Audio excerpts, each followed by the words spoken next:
11, দ্বিতীয়টা হচ্ছে উপপাদ্য 13। প্রথমে আমি উপপাদ্য 11 নিয়ে আলোচনা করে নিচ্ছি একটু। উপপাদ্য 11 কি আছে?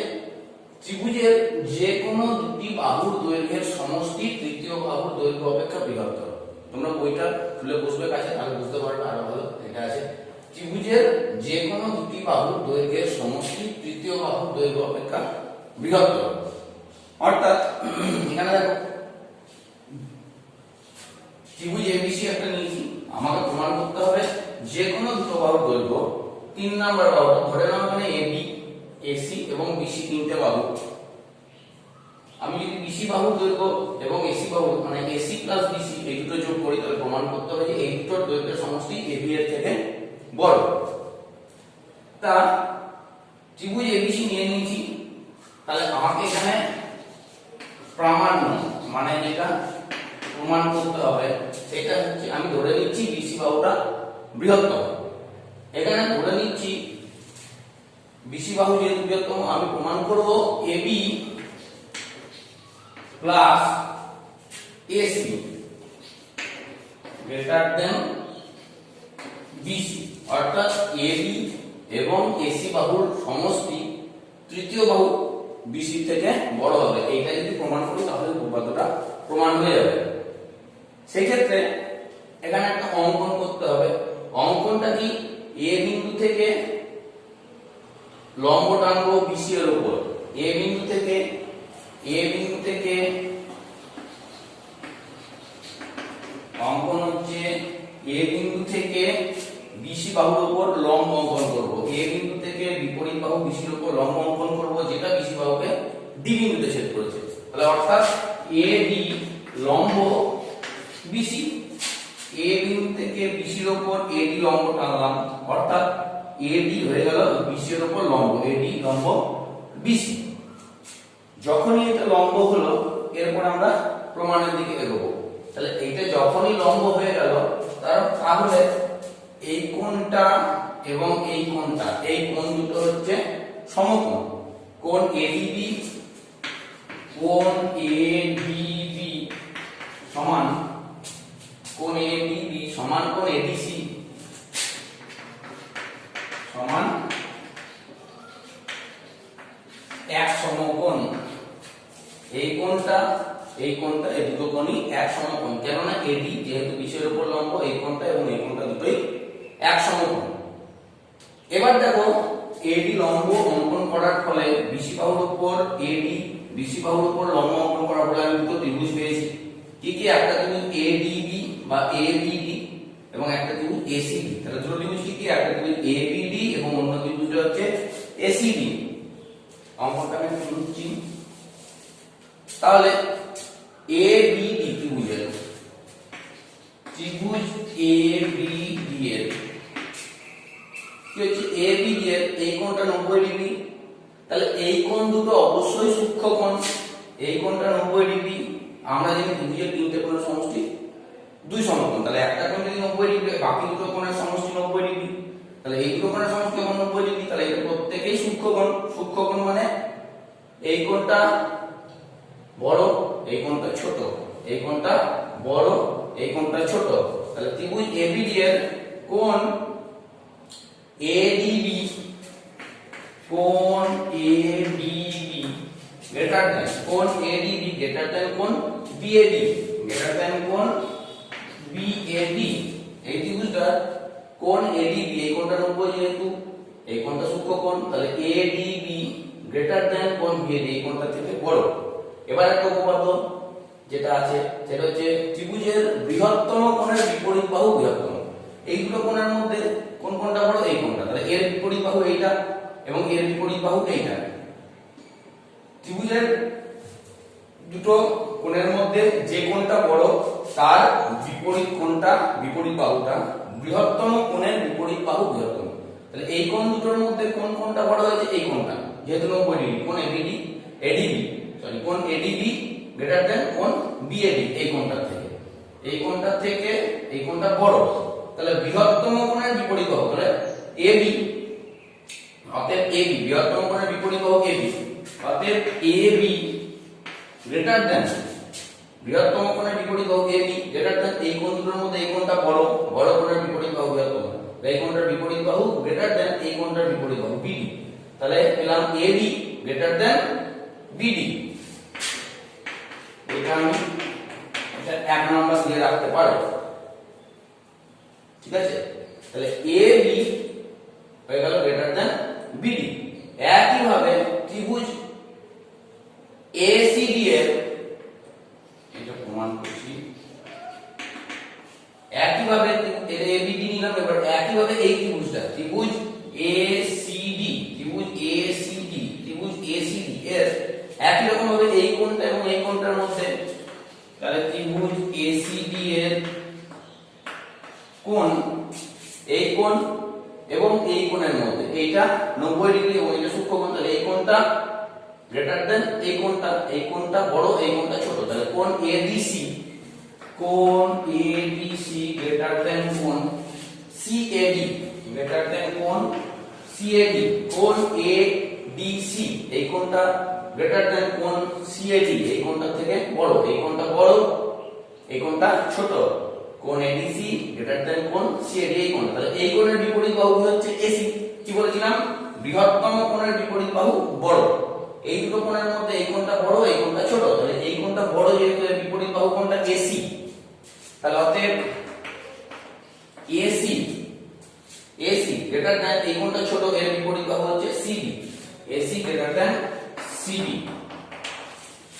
এটা হচ্ছে 2 নাম্বার। তাহলে এখান থেকে পেলাম AB গ্রেটার দেন এই কোণটা ছোট বিপরীত বাহু BD হলো, এবং এই ত্রিভুজ থেকে পেলাম এই কোণটা বড় এই কোণটা ছোট, তাহলে এই কোণের বিপরীত বাহু AC, এটা বড় এই কোণের এই যে ছোট কোণের বিপরীত বাহু CD, তাহলে পাওয়া গেল AC গ্রেটার দেন CD। এবার এখানে দেখো দুটো ABD ত্রিভুজ থেকে একটা পেয়েছি 1 নাম্বার, ACD ত্রিভুজ থেকে আরেকটা পেয়েছি 2 নাম্বার।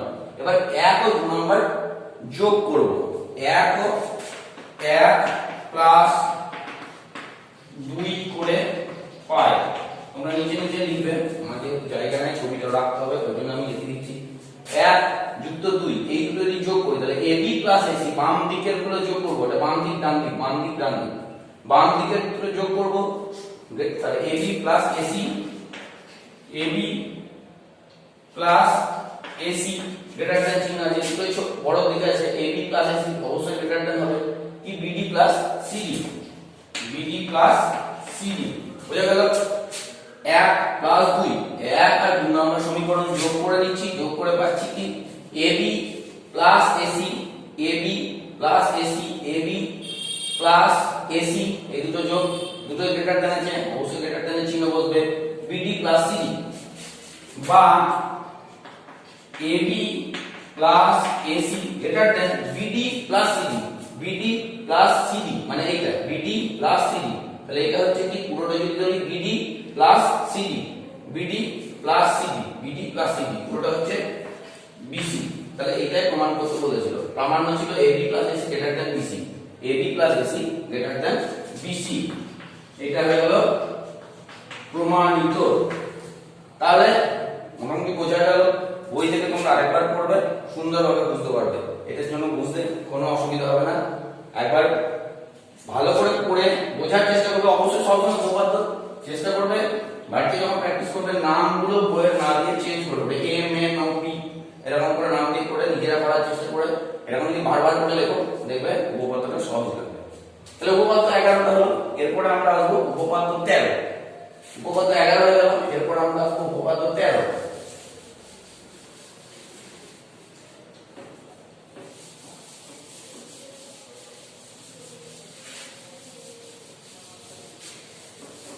উপপাদ্য 12টা একবার তোমরা দেখে নেবে, 12টা কিছু অঙ্ক আমি পরে করাবো। এরপরে আসছে উপপাদ্য 13। উপপাদ্য 13তে যেটা আছে সেটা হচ্ছে, দেখো উপপাদ্য 13তে যেটা থাকবে সেটা হচ্ছে যে একটি সরলরেখার বহিস্থ যে কোনো বিন্দু থেকে ওই সরলরেখা পর্যন্ত যেসব রেখাংশ আঁকা যায় তাদের মধ্যে লম্ব দৈর্ঘ্য ক্ষুদ্রতম। তাহলে এটা লিখব একটি সরলরেখার বহিস্থ যে কোনো বিন্দু থেকে একটি সরলরেখার বহিস্থ কোন বিন্দু থেকে একটি সরলরেখার বহিস্থ কোন বিন্দু থেকে ওই সরলরেখা পর্যন্ত ওই সরলরেখা পর্যন্ত যেসব সরলরেখাংশ আঁকা যায়, সরলরেখা পর্যন্ত যেসব সরলরেখাংশ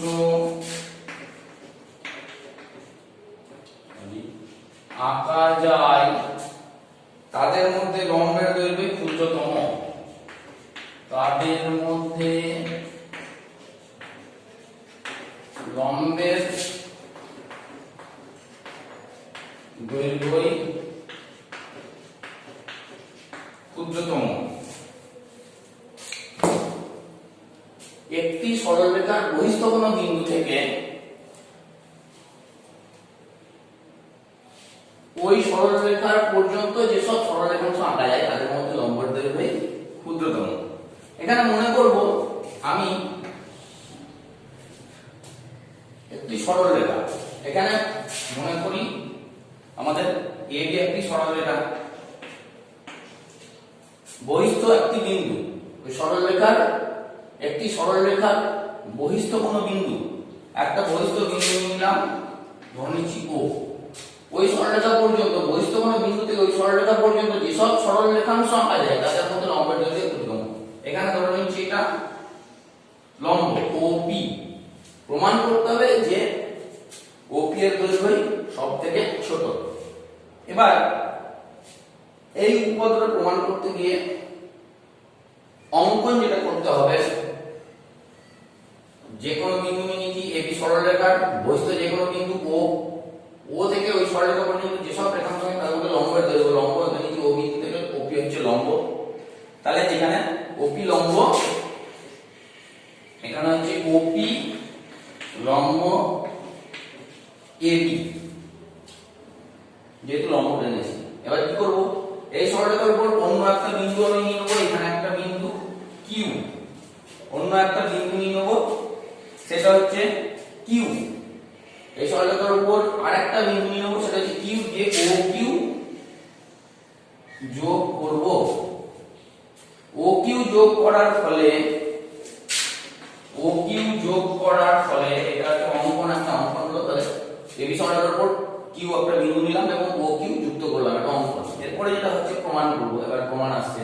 তাহলে ও কিউ যুক্ত করার ফলে একটা কি পেলাম, একটা ত্রিভুজ পেয়ে গেলাম ওপি কিউ, যার এটা যেহেতু লম্ব তাহলে এই কোণটা অবশ্যই সমকোণ, যেহেতু ওপি এটির উপর লম্ব এই কোণটা অবশ্যই সমকোণ। এবার এটা সমকোণ এবং এই দুটো কোণ সূক্ষ্মকোণ, অবশ্যই এই কোণ দুটো এই কোণটার থেকে ছোট, এই কোণটা বড় এই কোণটা ছোট, এই কোণটার থেকে এই কোণটা ছোট। তাহলে এবার ওপি কিউ একটা ত্রিভুজ নিলাম, তাহলে এটা কি ধরনের ত্রিভুজ পেলাম, ত্রিভুজটা একটা সমকোণী ত্রিভুজ পেলাম, যদি একটা কোণ সমকোণ থাকে সমকোণী ত্রিভুজ, তাহলে এইটা সমকোণ, তাহলে এটা একটা সমকোণী ত্রিভুজ। অবশ্যই এই সমকোণী ত্রিভুজের এই কোণটা তাহলে বড়, এই সমকোণী ত্রিভুজের এই কোণটা বড়, তাহলে কোণ এই সমকোণী ত্রিভুজের কোণ OPQ, তাহলে এই যখনই বড় হলো তাহলে কোণ OPQ, কোণ OPQ এর মধ্যে কি করব, এই কোণটা কার থেকে বড় হবে, এই কোণটা থেকে এই কোণটা 90 ডিগ্রি, এইটা তাহলে সূক্ষ্মকোণ, এটা সূক্ষ্মকোণ, এই কোণটা বড় এই কোণটা ছোট, এই কোণটা বড় এই কোণটা ছোট, তাহলে এই কোণটা গ্রেটার দ্যান কোণ QOP, অবশ্যই কোণ QOP OPQ গ্রেটার দ্যান কোণ OQP, এই কোণটা কোণ OQP। তাহলে এই কোণ দুটোর মধ্যে কোণ OPQ, কোণ OPQ এই কোণটা বড় হয়ে গেল কার থেকে, কোণ OQP এর থেকে। এই কোণটা কোণ OPQ গ্রেটার দ্যান কোণ OQP, তাহলে এই বাহুর বিপরীত, এই কোণের বিপরীত, বৃহত্তম কোণের বিপরীত বাহু যেহেতু বড়, বৃহত্তম কোণের বিপরীত বাহু বড়, তাহলে OPQ এর বিপরীত বাহু হচ্ছে কি OQ গ্রেটার দেন কার থেকে বড় OQP, OQP থেকে এর বিপরীত বাহু হচ্ছে OP, এর বিপরীত এই কোণের বিপরীত বাহু OQ গ্রেটার দেন এই কোণের বিপরীত বাহু OP। তাহলে এখন দেখা গেল যদি এটা লম্ব হয় এবং Q AB সরলরেখার উপর অন্য যে কোনো একটা বিন্দু হয়, তাহলে OQ বিন্দুটা কিন্তু সব সময় বড় হয়। OQ সরলরেখাটা OP সরলরেখা থেকে সব সময় বড় হয়ে যাচ্ছে। সেটা এখানে হতে পারে, সেটা Q বিন্দুটা এখানে হলেও হবে, Q বিন্দুটা যদি এখানে হয়, দেখা যাচ্ছে সব সময় Q বিন্দুটা যেখানেই থাক একমাত্র P ছাড়া সব সময় কিন্তু এই বাহু, এই কোণটা 90 ডিগ্রি এবং এই কোণগুলো সূক্ষ্মকোণ। তাহলে এই কোণটা যখন 90 ডিগ্রি এবং এই কোণগুলো সূক্ষ্মকোণ, অবশ্যই সব সময় এই বাহুটা বড় হবে। Q বিন্দুটা এখানে থাকলেও, Q বিন্দুটা এখানে থাকলেও, Q বিন্দুটা এখানে থাকলেও, Q বিন্দুটা এখানে থাকলেও, যেখানেই থাক P ছাড়া যেখানেই থাক Q বিন্দুটা, অবশ্যই OQ সরলরেখাটা সব সময় OP সরলরেখা থেকে বড় হবে। তাহলে PQ এর যে কোনো অবস্থানের জন্য, এই সরলরেখার যে কোনো অবস্থানের জন্য সব সময় OQ সরলরেখা OP সরলরেখা থেকে বড় হবে। তাহলে OP সরলরেখা দেখা যাচ্ছে সব সময়, OP সরলরেখাটা সব সময় কিন্তু অন্য কোনো বিন্দু যদি থাকে সরলরেখার উপর, সেই বিন্দুটা আর শীর্ষবিন্দু যদি যোগ করি ও বিন্দুটা, সব সময় এই সরলরেখাটা সব সময় এই OQ সরলরেখাটা যেখানেই থাক, OP Q বিন্দুটা এখানে থাকলে, ওখানে থাকলে, ওখানে থাকলে, যেখানেই থাক OP সরলরেখাটাই হবে সব সময় ছোট। তাহলে অতএব OP হলো ক্ষুদ্রতম সরলরেখা। অতএব OP এর দৈর্ঘ্য হচ্ছে ক্ষুদ্রতম। অর্থাৎ এখান থেকে আমরা কি জেনেছিলাম প্রথমে, OP লম্ব AB, তাহলে OP যেহেতু AB এর উপর লম্ব, তাহলে OP যখন ক্ষুদ্রতম, তাহলে AB এর উপর যত সরলরেখাই টানা যায় না কেন তাদের মধ্যে OP এর দৈর্ঘ্য ছোট হবে। এবার OP হচ্ছে লম্ব, অর্থাৎ AB সরলরেখার বহিস্থ বিন্দু থেকে যে যতগুলো খুশি সরলরেখা টানা যাক না কেন তাদের মধ্যে OP সরলরেখাটাই হবে ক্ষুদ্রতম। এটাই প্রমাণ হয়ে গেল। এটা তোমরা আরেকবার উপপাদ্যটা ভালো করে পড়বে, বুঝবে এবং বই থেকে বারবার পড়ে খাতায় লিখে করার চেষ্টা করবে, দেখবে সলভ হয়ে যাবে।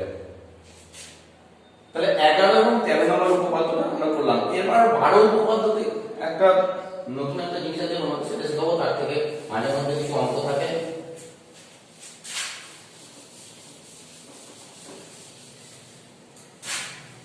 আছে n সংখ্যক বাহু বিশিষ্ট, n সংখ্যক বাহু বিশিষ্ট যে কোনো ত্রিভুজের, যে কোনো বহুভুজের ক্ষেত্রেই আমরা যদি দেখতে পাই, n সংখ্যক বাহু বিশিষ্ট যে কোনো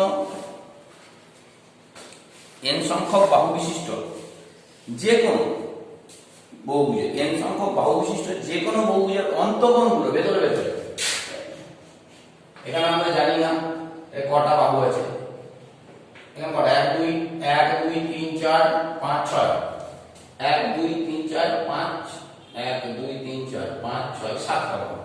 এইভাবে যদি n সংখ্যক বাহু বিশিষ্ট যে কোনো n সংখ্যক, আমি n ধরে নিচ্ছি, n সংখ্যক বাহু বিশিষ্ট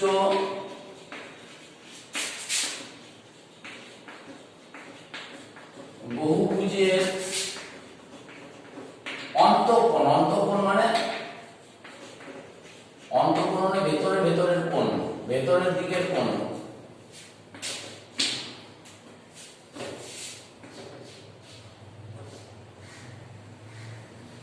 এই যে অন্তঃকোণ বলতে এই ভেতরের যে কোণগুলো সেইটা বোঝায়।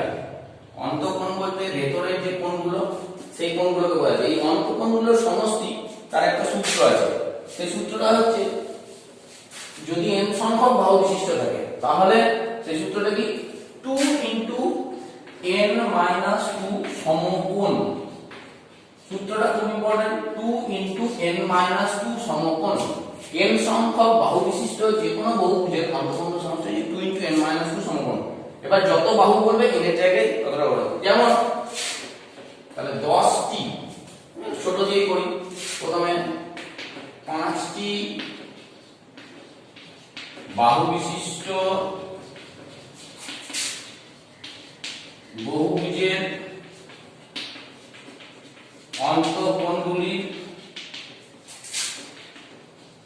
সমষ্টি 2 ইনটু কি বলেছি বাহু n সংখ্যক n এর জায়গায় যতগুলো বাহু হবে ততগুলো বোঝাবে তাহলে 2 ইনটু 5 মাইনাস 2 এত সমকোণ সমান 2 ইনটু 5 মাইনাস 2 3 সমকোণ সমান 6 সমকোণ এটা যদি ডিগ্রিতে করি 6 ইনটু 90 ডিগ্রি সমান 540 ডিগ্রি তাহলে এইভাবে যদি এখানে 5 এর জায়গায় 10 বলে এখানে 10 বলবে 2 ইনটু 10 মাইনাস 2 10 মাইনাস 8 8 গুণে 16 সমকোণ সমকোণকে ডিগ্রিতে করলে 90 দিয়ে গুণ করে দেবো তাহলে n সংখ্যক বাহু বিশিষ্ট যে কোনো বহুভুজের অন্তঃকোণের সমষ্টির সূত্র এটা মনে রাখতে হবে 2 ইনটু n মাইনাস 2 সমকোণ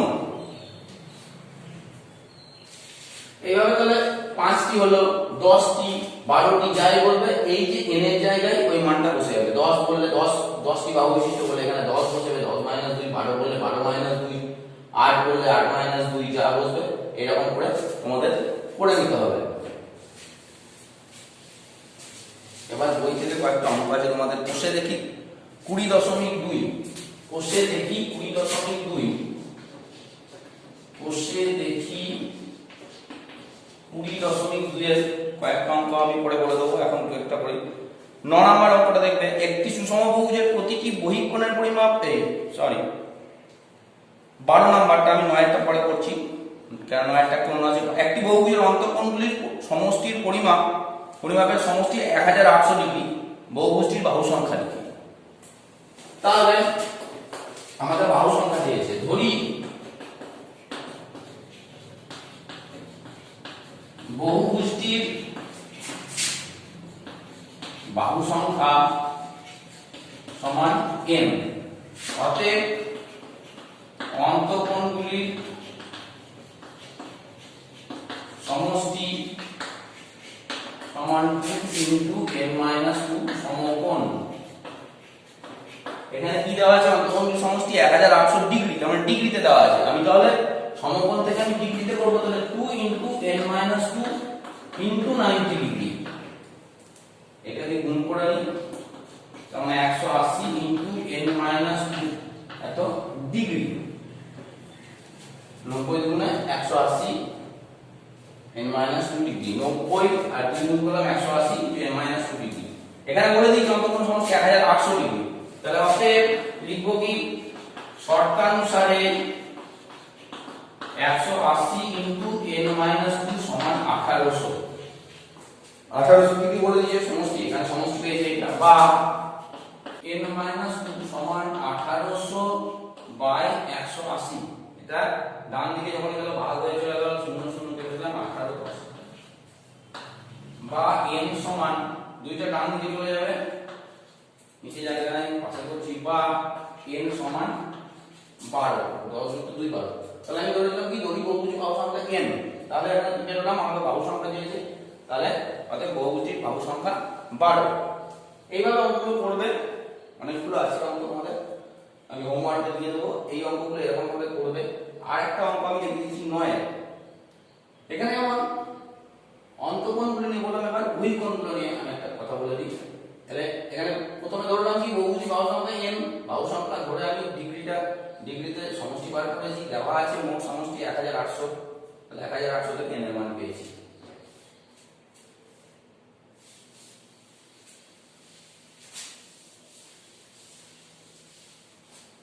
কখনো কখনো দেওয়া থাকে যেমন 9 নম্বরটা একটি সুষম বহুভুজের প্রতিটি অন্তঃকোণের একটি সুষম বহুভুজের প্রতিটি বহিঃকোণের পরিমাপ 60 ডিগ্রি বহুভুজটির বাহু সংখ্যা তাহলে যখনই আমার যে কোনো একটা আচ্ছা বহিঃকোণ কাকে বলে একটাকে দেখে নিই ধরো এইটা একটা সুষম বহুভুজের বাহুগুলোকে একই ক্রমে যদি বাড়াই যেমন এই বাহুটাকে এইদিকে যখন বাড়াবো এই বাহুটাকে অবশ্যই এইদিকে এই বাহুটাকে এইদিকে এই বাহুটাকে এইদিকে এই বাহুটাকে এইদিকে এই বাহুটাকে এইদিকে এই বাহুটাকে এইদিকে বাড়ানোর পরে বাইরে যে কোণগুলো উৎপন্ন হচ্ছে এগুলোকে বলছি বহিঃকোণ কেননা এটা সরলরেখা অন্তঃকোণ এটা হচ্ছে অন্তঃকোণ এটা বহিঃকোণ অন্তঃকোণ এবং বহিঃকোণের সমষ্টি হচ্ছে 180 ডিগ্রি তাহলে একই ক্রমে যদি আমি বাড়াতে যাই বাড়িয়ে যাই তাহলে এই বাইরে যে কোণগুলো উৎপন্ন হচ্ছে সেগুলোকে বলবো বহিঃকোণ একটা বর্গক্ষেত্র একটা আয়তক্ষেত্র তাহলে এই বহিঃকোণ কোণ হবে এই যে বাড়াচ্ছি এক ক্রমে